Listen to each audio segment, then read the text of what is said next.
अगर गौर करें तो हम पाएंगे कि भगवान श्री कृष्ण का पूरा जीवन मैनेजमेंट की प्रयोगशाला जैसा है। कुरुक्षेत्र में दो सेनाओं के बीच खड़े होकर भारी तनाव के समय उन्होंने अर्जुन को जो ज्ञान दिया वह दुनिया में श्रेष्ठतम है।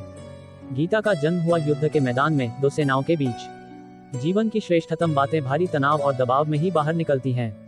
अगर आप दिमाग को शांत और मन को स्थिर रखने की कोशिश करें तो सबसे बुरी परिस्थितियों में भी अपने लिए कुछ बहुत बेहतरीन निकाल पाएंगे।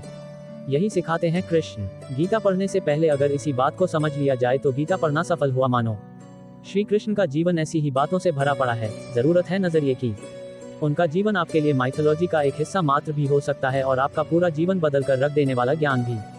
ये हमें तय करना है कि हम उनके जीवन से लेना क्या चाहते हैं। श्री कृष्ण मात्र कथाओं में पढ़े या सुने जाने वाले पात्र नहीं, वह चरित्र और व्यवहार में उतारे जाने वाले देव हैं। वह हमें सीख देते हैं कि कभी अगर आपको जीवन की स्थितियों पर रोना आए तो एक बार श्री कृष्ण की जीवनी पर नजर जरूर डाल लें। रोना बंद कर देंगे आप।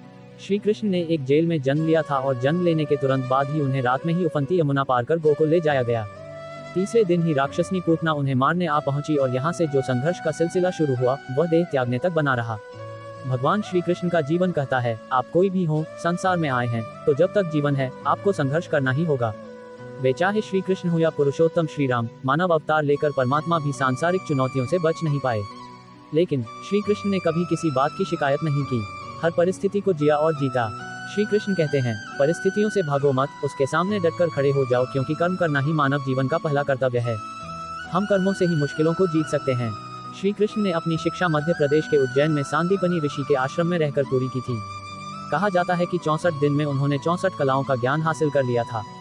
वैदिक ज्ञान के अलावा उन्होंने कलाएं सीखी। शिक्षा ऐसी ही होनी चाहिए जो हमारे व्यक्तित्व का रचनात्मक विकास करे। संगीत, नृत्य, युद्ध सहित 64 कलाएं कृष्ण के व्यक्तित्व का हिस्सा बनी। अगर आप विद्यार्थी हैं तो खुद को सिर्फ किताबी ज्ञान तक सीमित ना रखें, अपने कौशल पर ध्यान दें, हरफनमौला बने। अगर आपके बच्चे स्कूल में पढ़ते हैं तो उन्हें अपने व्यक्तित्व को कौशल समृद्ध करने को प्रोत्साहित करें। उनमें कोरा ज्ञान ना भरें। उनकी पढ़ाई ऐसी हो कि उनकी रचनात्मकता को नए आयाम मिलें।